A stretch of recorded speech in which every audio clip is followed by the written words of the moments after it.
Welcome to the Catbird Quilts. I'm Kathy Martin, and in today's video, I want to talk to you about blue and white quilt patterns.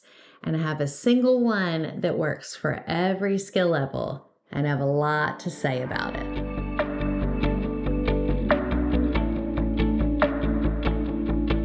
So I read all of your comments. I try to comment back to all of them if I can.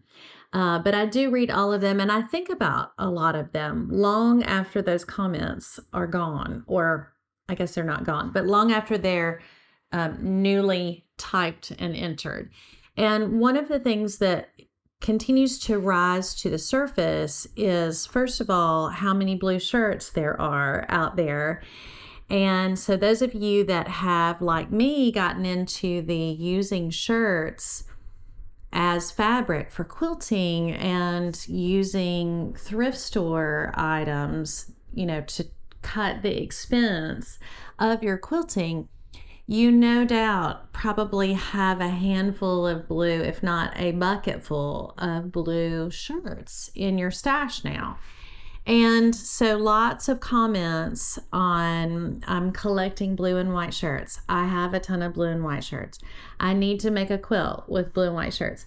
And it turns out that blue and white quilts are a thing, like a thing. So there's black and white quilts, that's a thing. Red and white quilts are a thing. Yellow and white quilts are a thing. But blue and white quilts are like the ultimate thing, and they've been around forever and ever and ever. There are whole books, multiple books devoted to this topic. And so I had this idea that I wanted to do a video on blue and white quilts, and immediately was like, there's too much. Like, let me tell you the story. Oh, too much. Let me sum up. So where do you start? Like, where does one start with the blue and white quilt pantheon? And I decided that I would start at the very beginning because it's a very good place to start. And one of the easiest and probably longest running maybe quilt patterns is the checkerboard. And it's timeless, it's classic. It can be done scrappy, it can be done two-tone, it can be, which blue and white quilts, that is two-tone. But there's a lot of variation within two-tone. And so I just thought, like, let's just start with the checkerboard and explore those ideas. And so, Glennis, this video is for you, since you have been working on your blue and white checkerboard quilt for some time now. That may have been the seed of thought for this video. So credit to Glennis, and I hope she's almost done with her quilt. And I want to just start with kind of the most basic and easiest. So for those of you that are new to quilting or new to working with shirts, let's just start with the most basic and we'll go from there. I made some examples, by the way. I did not make whole quilts because quilting is slow. So this first example, I started with 4-inch squares, and these are all shirts. So 4-inch squares, and I just have made a simple block. And then what I did was stitch them together. So I'll open this all the way up, but I want to start by saying this is a great size pieces for beginners. It's like Goldilocks. It's not too small, it's not too large. It's just that perfect size where it's not hard to keep your seam allowance pretty straight. The blocks come together really quickly. They look really good, especially en masse, and it just really works, especially if you're new. And it's also a great place to practice getting that perfect 1/4-inch seam allowance. So I'm going to open this up, and I want to show you the way I did this particular one. And because there is so much variation in this quilt pattern, I'm going to throw out some ideas which I did not make samples for, just for your own, just kind of a food for thought. So I picked 4 blue shirts, and they are all shirts, even this one with the little yellow flowers on it. And they were roughly the same degree of vibrancy. They're mostly the same volume. This one is a little bit darker, but there's not a wide range of contrast. So I don't have like a really, really dark and a really light together. They're all kind of in that medium value or volume. This is called a St. Louis 16 patch, or St. Louis. I guess it depends on where you're from. And if it's a really, really old block, it's probably St. Louis. So I made a block out of 1 shirt and white shirts. And then I made another block of its own, and then I sewed those 4 blocks together. And that is a look. So just the whole, this section is 1 unique shirt. This section is 1 unique shirt, and so on and so forth. You could just as easily mix all these up, and each block is not its own single color or single shirt. So I could have one of these blocks and one of these blocks and one of this block and one of this block, and as many shirts as I wanted to use.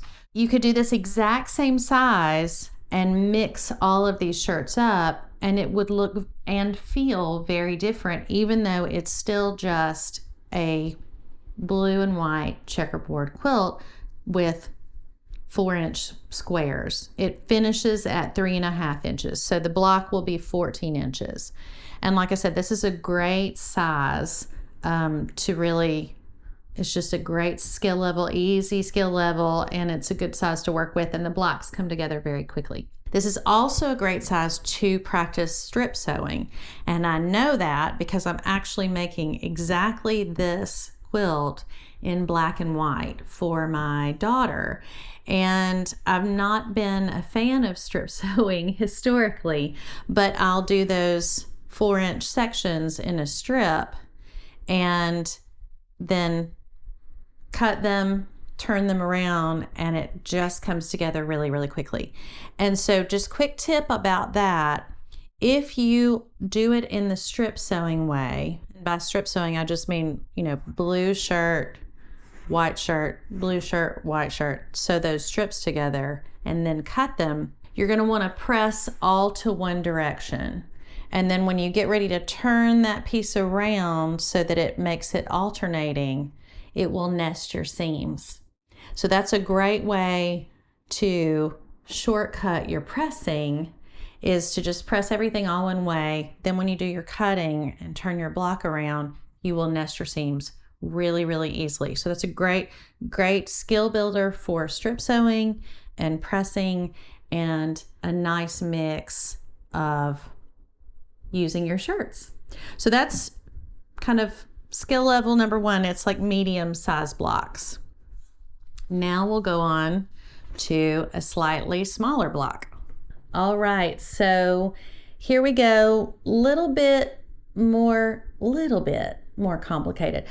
A checkerboard is not really hard in any in any size, but when you get smaller pieces, sometimes that gives you more opportunity for things to go awry. So you'll notice this is a much smaller piece. These started out 2.5-inch squares, and I cut them individually. So I did not do this as a strip sewing way. I just had all of these 2.5-inch squares. Thank you, Kylie. And put them together in a somewhat random assortment. We've talked before about how I don't do random, and I'll have to tell you, as I'm sitting here talking about this little sample that isn't even a quilt, this little 3 navies right here to go together, not a fan.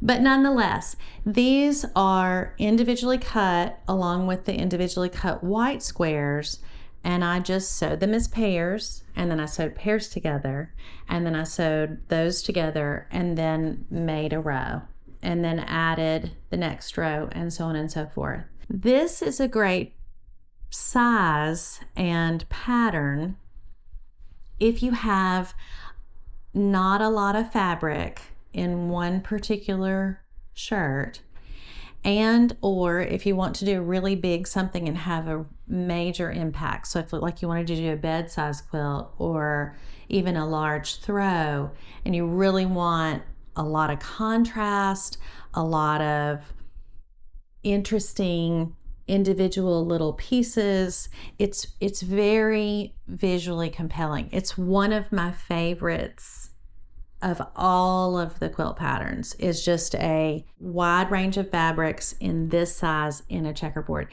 It does not matter. It is just stunning no matter what. The things that are challenging about this, if particularly it makes it a little bit, to me, the skill level up a notch, is getting all your corners to come together well and precisely. Because it's small, it's tons and tons of seams.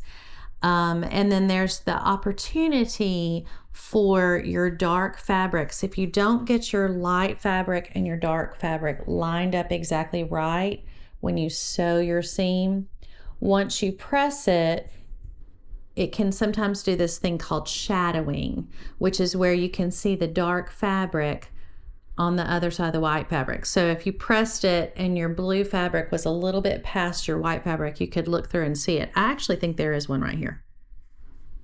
Yes, I don't know if you can see that. Right there between my two index fingers, that blue, I did not trim this. I just threw this together and you can see. So if you, like me, sometimes don't keep those dark and light fabrics really tightly held together, lined up exactly, then when you fold it back and press it, it can show through. So quick tip for that, which I obviously did not do, is if you're using individual pieces like this, you press toward the blue. And so this would be pressed this way, this would be pressed this way, so on and so forth. And then that way, when you put your strips together, it's still going to nest because your blues are pressed in and your whites are pressed out. And because it's alternating, it's always going to nest. Now, that particular one that shadowed right there, that is actually a row. And so I did not press my seams open. If I had pressed my seams open, you wouldn't see that. But instead I pressed up, and that's why that's showing through. So that could be potentially another tip. When you get ready to do your rows together, you can press your seams open. It will be flatter, which is always a good thing, and it will continue to prevent those darks from shining through in your white. So that's maybe a little bit more difficult, not a lot more difficult. It depends on really what your skill set is.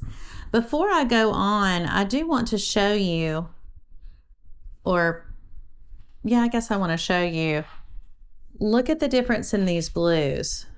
I don't know if you can see it. Yes, absolutely, there it is. These blues have a little more gray quality to them, most of them. There are a couple that aren't, but the overall feel is more muted as opposed to this very vibrant blue. Do you see these two right here? This one actually reads very gray. If I did not have this right here, you would say, oh, that's absolutely, all of those are blue, and they are. But up against a very, very vibrantly blue with a very strong hue, look at that. So when you do your blue and white fabrics together, it might be a fun experiment to put your kind of muted blues together versus your vibrant blues together. And that brings me to the next one of our checkerboard quilt patterns that's a little bit harder, but not for the reason you might think. So this is the very brightest blue in my whole stash. It is cobalt, almost electric blue, and I love it. It is actually cotton shot, and so it's purple on one side and blue on the other. And I bought that shirt, and apart from using it with K-Facet fabric, I have had this, I don't know what to do with this color because it is so strong and so vibrant and so beautiful. I kind of don't want to cut it up, and I don't want to use small pieces of it unless I have a really great pattern for it.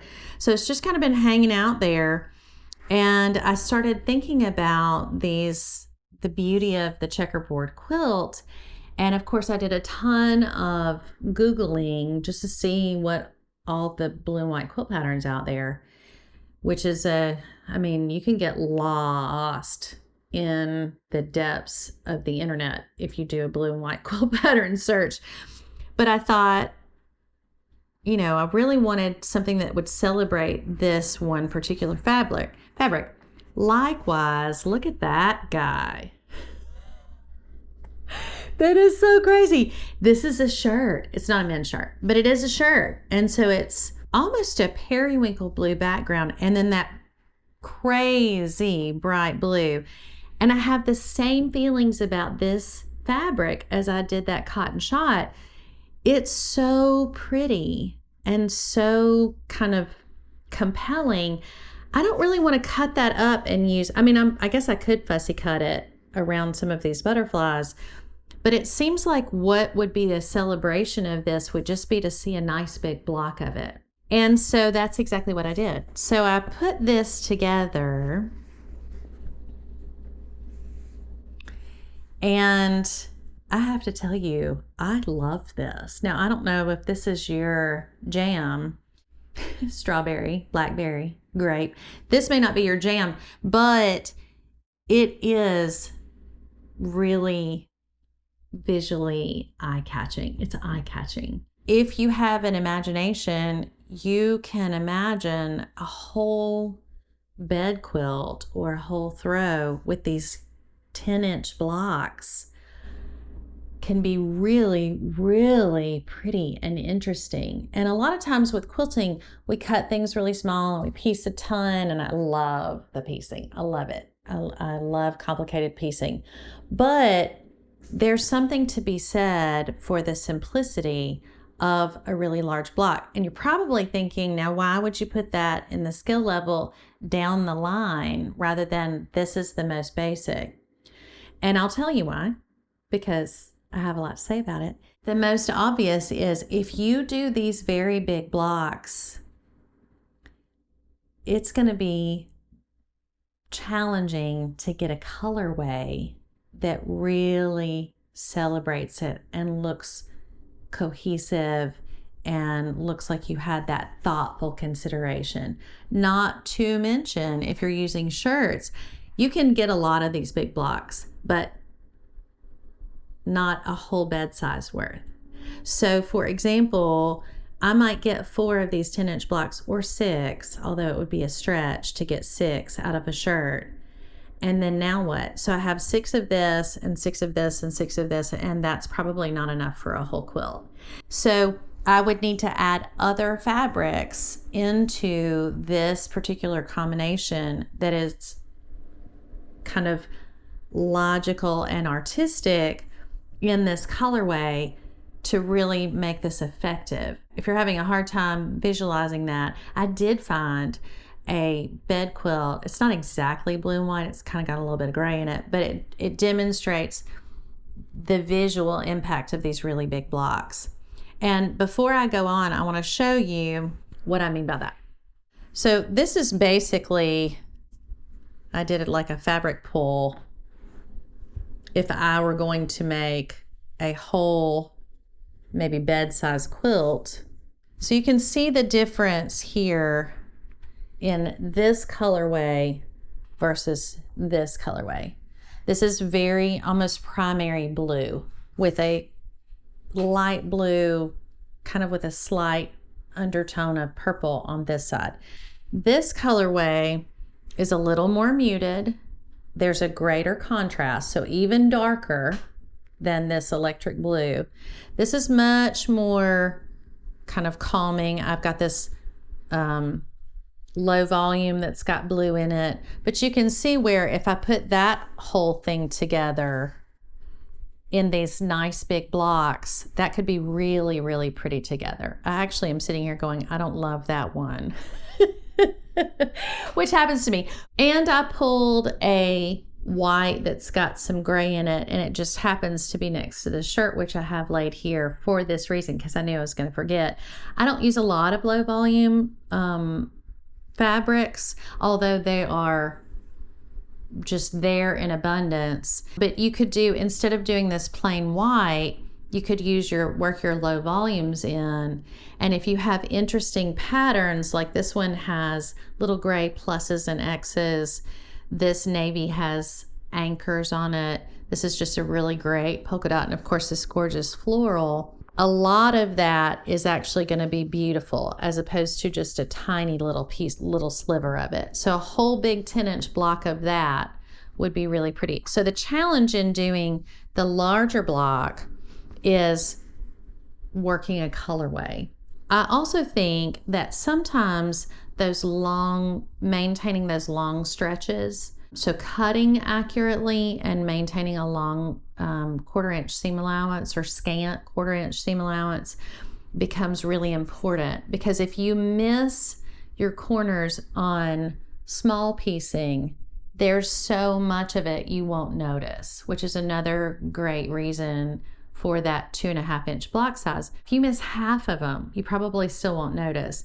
But in large block piecing, if these don't line up right or close, it's going to be a lot more obvious. So that's, to me, why this becomes a little bit more challenging. So that's that. One more, and it's the opposite direction. It's harder, but much smaller. So last but not least, even though it's the least in size, is the postage stamp block. There's something about little, I just love miniature things. And this is especially great, sorry, this is an offhand thought, for baby quilt, because they're smaller. And sometimes if you take a large quilt pattern and then just do a small version of it, it feels off. The proportions feel off. But when you size down your piecing for a smaller quilt, it can be really, really lovely. I actually did that with a quilt pattern called Meadowlark, and I made it for a baby quilt and did this exact thing. And something about that sizing down just made it really, really interesting and pretty. I'm a fan of the small piecing. Moral of the story, big fan of the small piecing. It's challenging though, because it's hard to keep them where the corners come together. It's not hard to get a good seam allowance on it, but then getting them to line up and nest and all that good stuff, if you like that, which of course I do. I did this the strip sewing way. You can see this. So I sewed a strip of this gingham with white, this paisley with white, and so on and so forth, and then sewed the strips together and then came back and cut them. So I'm starting with 1.5 inches here. Finished piece size is going to be 1 inch. And the possibility for variation in this is mind-blowing. You can do what I did, which in this case, I actually just went and just turn that around just like that. And that's how I put that together. Now, if you're going to do this, do an even number of the blues. I did an odd number, I did 5. And so what is going to happen if I made this whole entire quilt with these piece sizes, the overall look, this will be a row of this fabric, this gingham will be a row, this plaid will be a row, and so on and so forth. And then we get to the middle and there's 2 of the same. Does that make sense? So these were right here together. When I turn it around, so basically have 2 rows of the same. If I had an even number, then when I turn it around, it will go this in a different fabric. I hope that's clear. You can always just graph that out. This could be its own look, honestly, because if I did a huge number of fabrics up to this point and then they repeated and turned it around, it's going to look almost like a zipper right down the middle of the quilt if I did that, big enough to be a whole actual full-size quilt. I actually think that's fascinating and could be really pretty. But you'll get an overall sense of a stripe of this, a stripe of this, a stripe of this, etc., etc. You can also do, you may have seen that way, those of you that have been doing this a while, of doing the trip around the world where you sew this into a circle like this. And then as you go to the next row, you seam rip one block off. So it becomes this. But instead of this white one being over here, it would still be attached there. We'll maybe do a video on that another time. But what that would end up doing, I'm sure you can see, is you get that diagonal, and then if you turn that whole block around and do it back up, you end up with a checkerboard trip around the world, which that's awesome. You could also do your pieces in such a way that you have an ombre effect. So like this, but instead of turning the pieces all the way around, you do kind of the same idea as the trip around the world, but then you never make the bend back, if that makes any sense. So many things you could do. You could cut them individually and do, which is a lot of cutting. That's the only downside to the little bitty piecing. If you do individual 1.5 inch squares, whoo-wee, this is much easier, but it does mean that you're going to have a repeating pattern that you have to consider. So there's some skill in cutting, there's some skill in sewing, there's definitely some skill in pressing. And in fact, when I was pressing this block to get ready for the video, I did it quickly and distorted some of my pieces. And again, I pressed them up instead of open because I just didn't want to be bothered. I'm not a fan of pressing seams open, but if I had pressed my seams open, and probably should have, it definitely would lie flatter, and I would not have had some of my pieces go a little crooked. So there's a lot of attention to detail in this level of piecing that I think makes it kind of more of a higher skill level. Additionally, you have that, like everything that was from the one before is also true here. So if you do bazillions of blues fabrics, it doesn't necessarily matter that they're muted or bright or in the turquoise family or in the purple family. But if you really limit yourself to a certain number of shirts, then they kind of need to go together in that vibrancy so that they, again, they don't have to match at all. I, of course, love for my things to match, but it has a more harmonious and peaceful feel if they're all in the same kind of color of blue family. I almost said color family, but they are in the same color family because they're all blue. So then you have colorway plus piece size plus pressing, et cetera, et cetera, et cetera. And that makes that to me a little more challenging and introduces more variables. So, it's almost like the sizes of shirts. It's like small, medium, large, extra large. And really any of them are just a delight to make. Each one of them poses its own challenge and test of your skill, and each one of them can be just easy and fun, just a beautiful, easy blue and white quilt that will look timeless and classic, and also just have that glorious blue and white shirt feel all across it. Just the whole thing will have that wonderful blue and white quilt thing. So I hope this has given you some ideas about how to make your own blue and white quilt. If you decide to make a blue and white checkerboard quilt and you follow me on Instagram, put your pictures on there and tag me in it so I can see it and celebrate with you, and everyone can benefit from your beautiful blue and white quilt.